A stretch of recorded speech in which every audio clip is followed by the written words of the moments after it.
chaque fois. Alors, est-ce que tu as aimé les derniers films que je t'avais recommandés? Oui, beaucoup. Ah bah en même temps, je me doutais que t'allais pas être déçu. Du coup, tu as vu Big Fish? Ouais. Ah, c'est un excellent Burton. Vraiment une jolie histoire.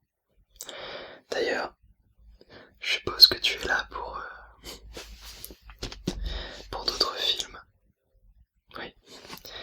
Eh bien, tu tombes bien, j'allais justement ranger tout un paquet de, de films.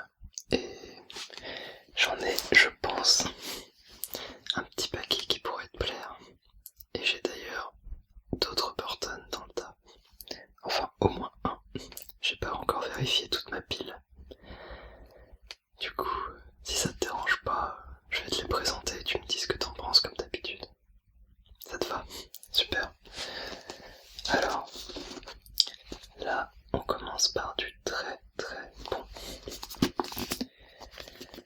Je t'en avais parlé lorsque je l'avais reçu. C'était le coffret Stanley Kubrick.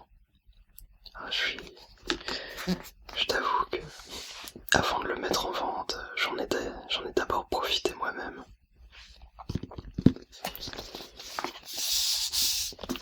Vraiment un très beau coffret.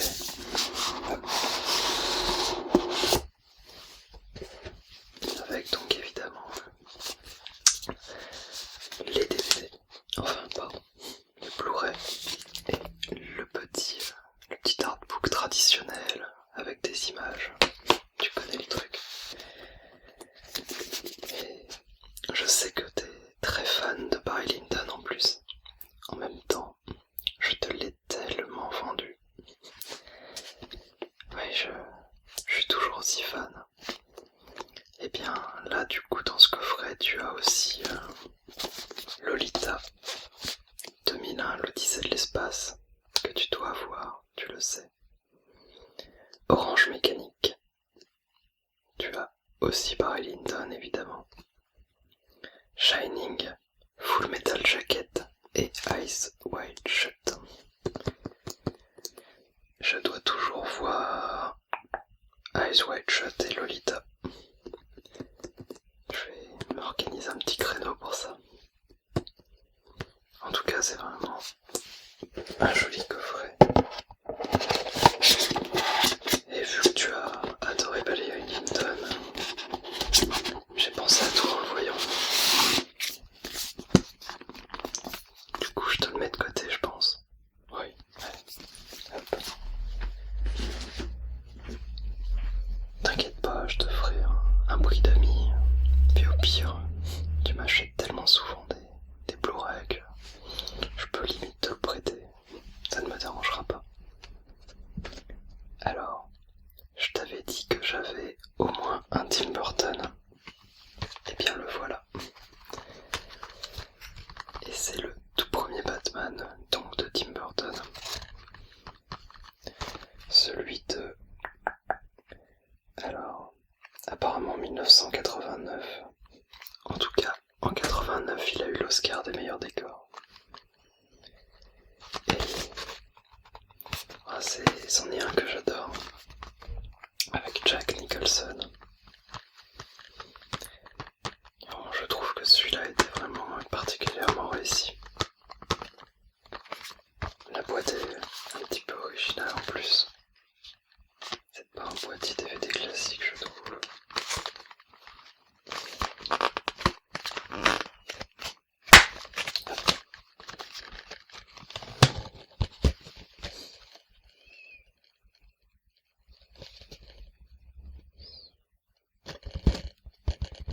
Avec les petits chapitres et tout.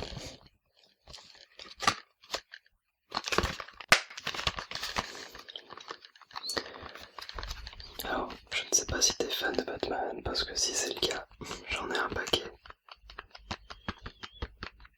Je te mets au moins le premier de côté. D'accord. Du coup, je vais quand même te montrer les autres pour le principe.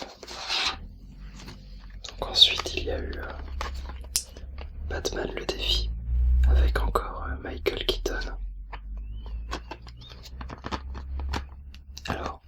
j'ai moins de souvenirs, je t'avoue. Mais de mémoire, j'avais bien aimé.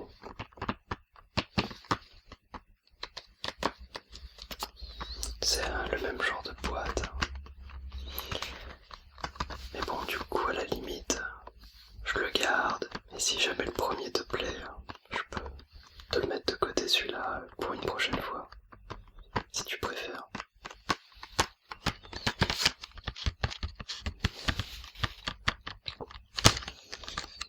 Oui, c'est avec le pingouin celui-là. Ouais. Tu connais un petit peu quand même. D'ailleurs, ça se voit. Des pingouins tout en bas. Ouais, je te le garde. Comme ça, tu me diras si jamais le premier te plaît. Ensuite, j'ai Batman Forever avec Jim Carrey, Nicole Kidman, Tommy Lee Jones. Il y avait un casting assez intéressant quand même dans Forever. Ah oui, Double Face et l'homme mystère.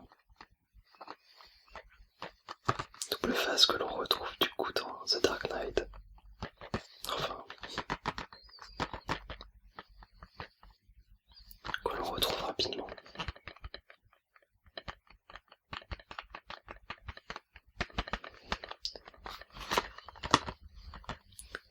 Celui-là m'avait plu, mais c'est vrai que ça fait longtemps que je l'ai vu. Je t'avoue. Allez, je le mets avec le 2 au cas où pour plus tard. Ensuite, on a le chef-d'œuvre Batman et Robin. Ah là par contre, si tu veux du bon nanar, eh bien là, il y a de la qualité. Donc c'est avec Arnold Schwarzenegger, George Clooney, Chris O'Donnell, Alicia Silverstone et Uma Thurman. Et moi, tu le connais, hein. T'en as déjà entendu parler plusieurs fois. Oui, le JDG en a fait un épisode une fois sur le jeu et donc le film aussi en partie. Et oui, c'est aussi catastrophique que ça en a l'air. C'était vraiment un épisode assez désastreux.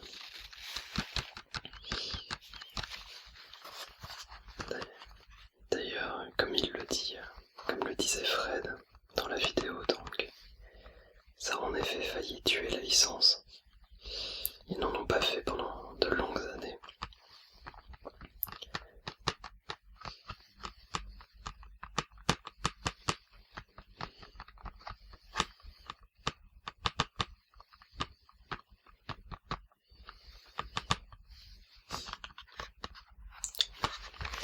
Bon, celui-là, si jamais t'as une soirée nanar entre potes, tu me préviens, je l'aurai. Ça m'étonnerait qu'il parte.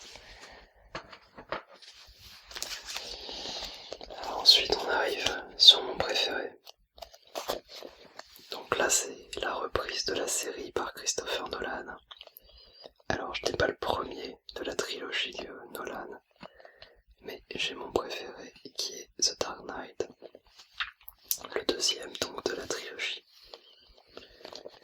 Pareil.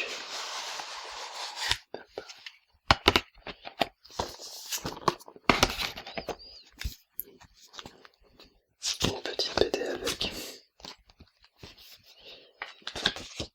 Un petit comics. Ça fait toujours plaisir. Et en plus il est en parfait état comme tu le vois.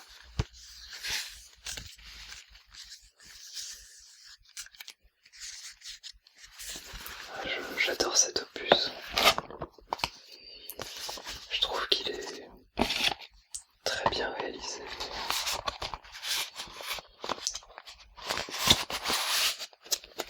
Avec un Joker absolument parfait.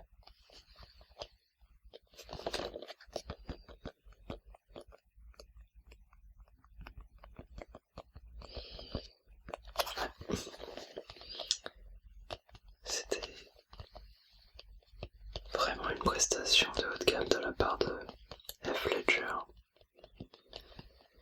qui malheureusement nous a quittés après le film, mais qui avait fourni en tout cas une dernière performance de haut vol.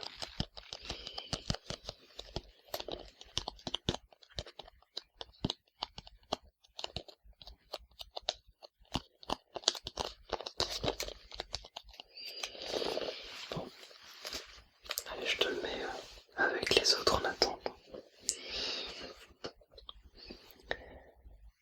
Mais du coup, on va pouvoir changer totalement de registre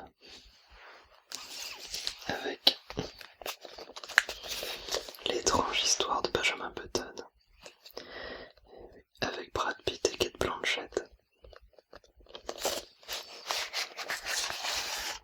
Hop. Donc là, les classiques, hein, j'ai le Blu-ray et un petit livret.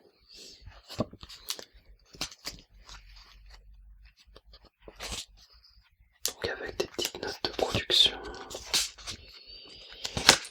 donc des petites informations, des petits témoignages des acteurs.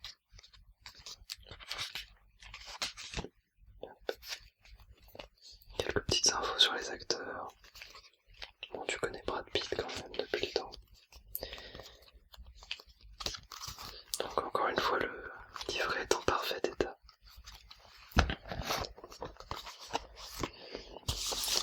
Évidemment, le Blu-ray, tu me connais, il n'y a jamais de souci.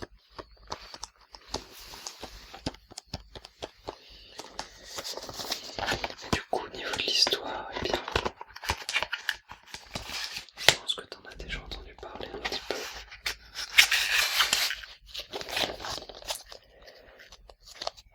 Il s'agit de quelqu'un qui vit sa vie à l'envers, qui commence en étant vieux, non, en tout cas avec un corps, oui, un corps âgé, et qui vit sa vie dans le sens inverse, jusqu'à redevenir un enfant. Et c'est un film assez particulier au niveau de l'ambiance.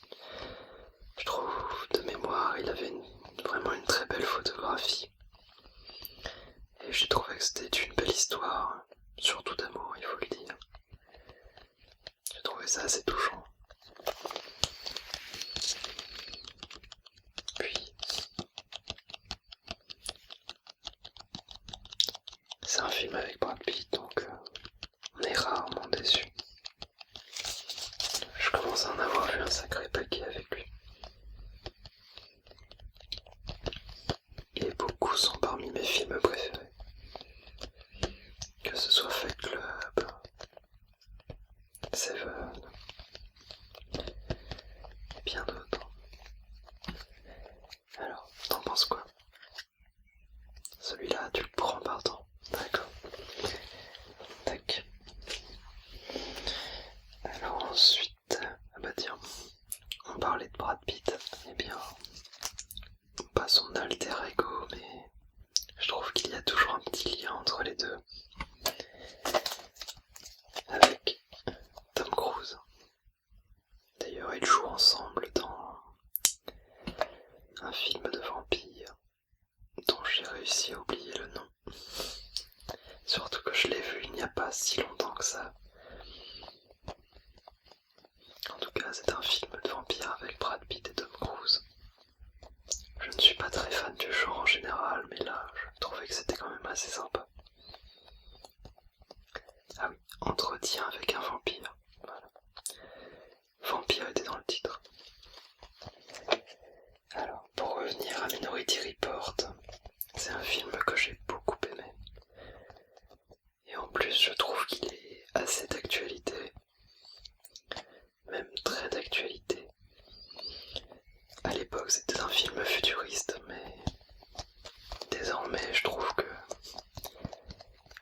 c'est vraiment très proche de ce qui est en train de se passer si on regarde bien. Donc là, ils avaient fait une histoire qui se situe à Washington en 2054,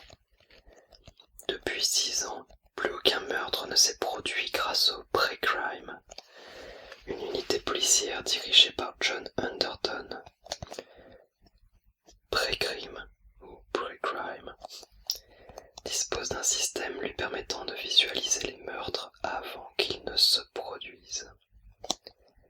John et son équipe procèdent alors à l'arrestation des futurs coupables. Et du coup, évidemment, il y a un rebondissement qui va lancer l'histoire. Mais je te laisse le découvrir. Donc c'est un film de Spielberg. Et j'ai trouvé que c'était assez, vraiment au niveau de l'histoire, très intéressant. Donc c'est un monde futuriste de 2054, mais en soi, c'est quelque chose qui est déjà d'actualité. Donc dans le film, ils ont des écrans tactiles de partout, tu sais, les grands écrans sur les murs, où on peut passer les informations de l'un à l'autre. À l'époque, ça faisait très futuriste, mais si tu regardes bien aujourd'hui, on est à quelque chose de très similaire. Et il y a déjà des systèmes qui permettent de prédire les crimes. Ça existe déjà. Même si actuellement, évidemment, les algorithmes sont plus ou moins poussés. Mais en tout cas, c'est quelque chose qui existe.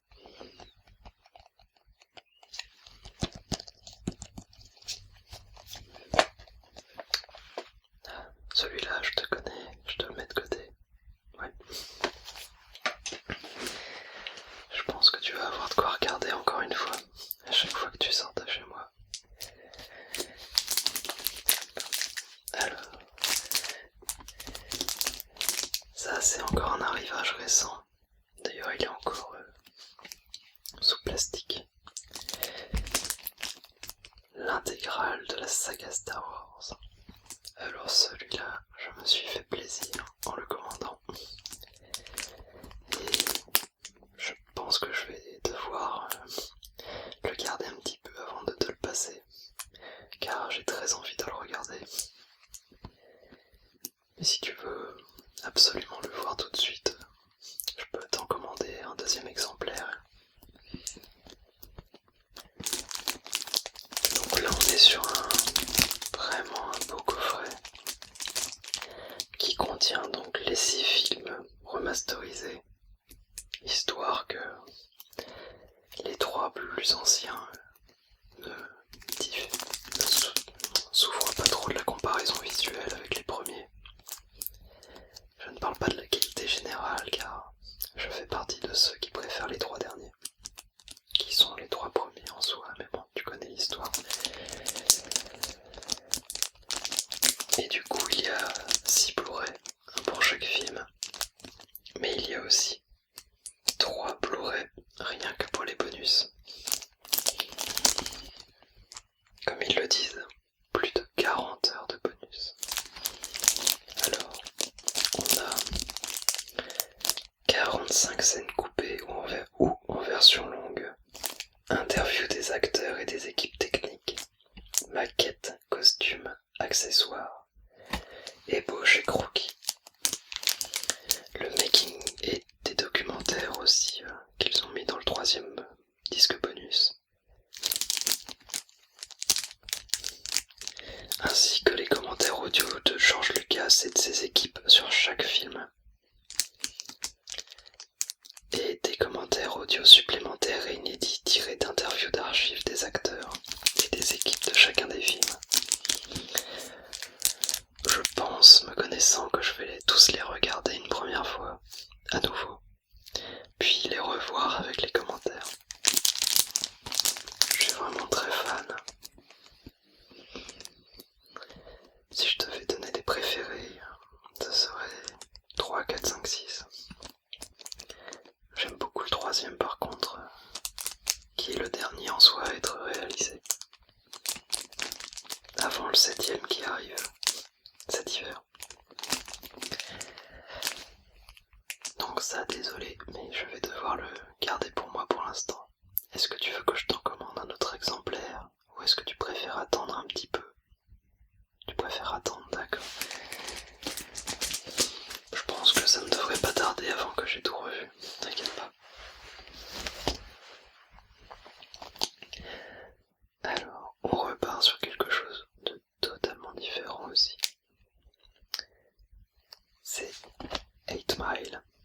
avec Eminem et Kim Basinger.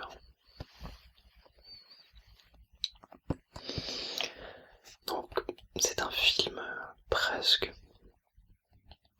oui c'est quasiment autobiographique en fait pour Eminem. C'est un jeune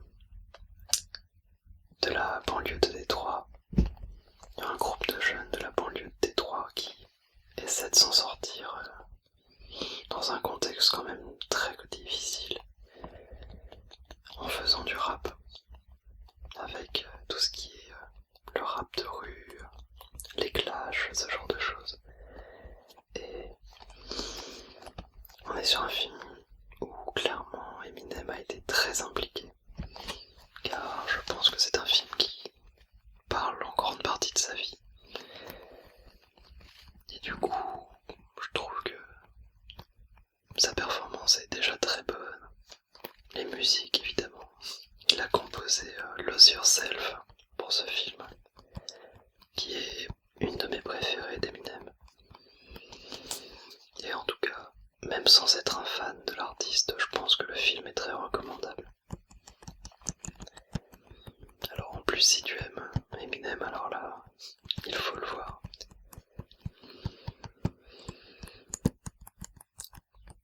Ouais, je te le mets de côté. D'accord. Alors, qu'est-ce que j'ai? Ah oui. Alors, tiens.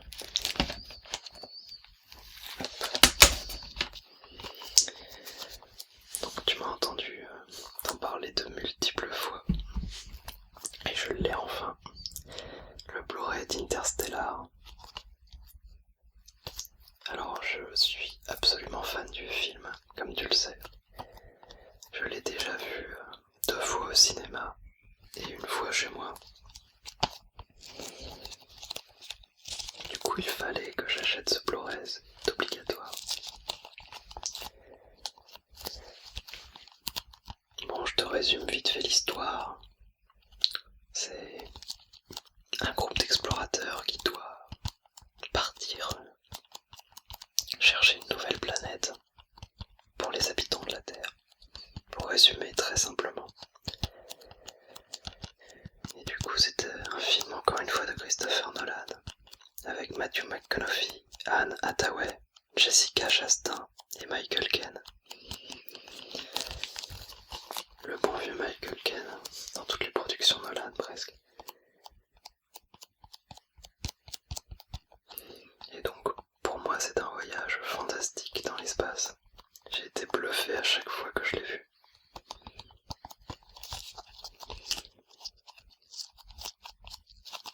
Et du coup tu as 3 heures de bonus avec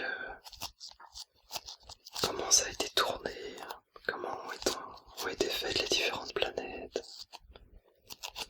comment ont été faits les effets spéciaux, etc. Moi ça m'intéresse beaucoup, évidemment.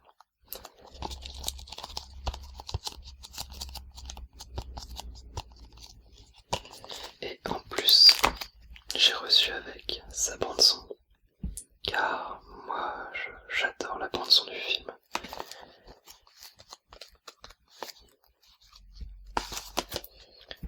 Il y a de très bons morceaux par Hans Zimmer en bonne partie, comme souvent encore une fois dans les productions de Nolan. Donc si jamais t'apprécies les musiques du film, je peux toujours te prêter le CD.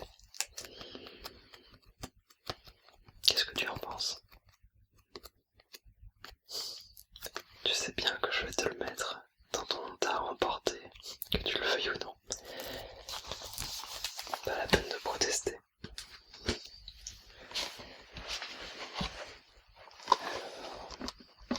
Il m'en reste 2. Donc là c'en est un qui a été un coup de cœur de l'année dernière. Mais c'est un registre vraiment différent encore une fois.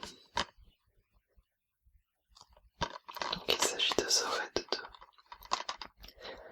Je vais pas trop t'en parler car je pense que ce n'est peut-être pas ton genre. C'est vraiment un film ultra violent, mais avec des scènes d'action qui sont parmi les plus belles en quelque sorte que j'ai pu voir au cinéma, car les chorégraphies sont exceptionnelles et les plans de caméra sont vraiment incroyables. C'est quasiment que du plan, c'est quasiment que des plans séquences lors des batailles. Et quand on voit le travail au niveau de la chorégraphie et tout, moi j'ai été assez bluffé. C'est très intense et je l'ai déjà vu aussi 3 fois et je le reverrai sans doute. Après, je te conseille déjà d'essayer le 1 qui est très sympa aussi. Et tu me diras si ça te plaît. Comme ça j'aurai le 2 si besoin. Et enfin, et oui, j'ai beaucoup de Nolan, car j'ai le classique. Youp, dans le bon sens, ce sera mieux. Inception. Ah, tu l'as déjà vu? Je m'en doutais un petit peu. Donc avec Joseph Gordon-Levitt, Ken Watanabe, Marion Cotillard, Ellen Page, Tom Hardy, Cillian Murphy, Tom Berenger et toujours Michael Caine. Comme d'habitude. Donc là, c'en est encore un de Nolan que j'ai adoré. En fait, je crois que j'aime tous les films de Nolan, j'avoue. Parce que même un de ses premiers films, à l'époque où il n'avait pas de budget, eh bien il s'agit de Memento. Et Memento est vraiment un excellent film.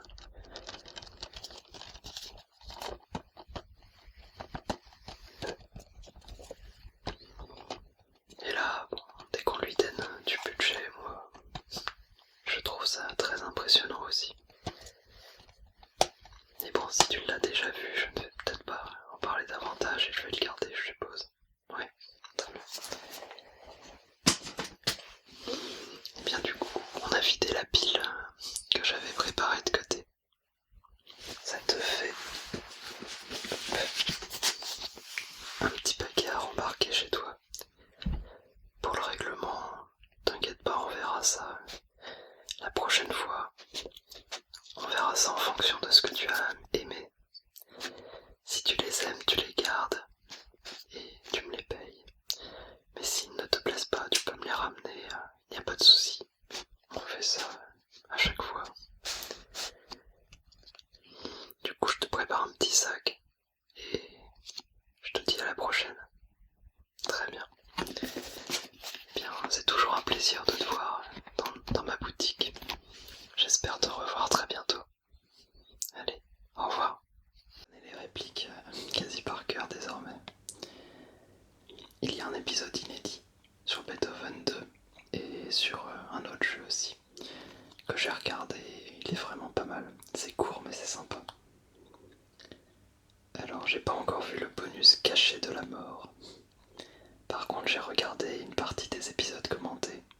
En fait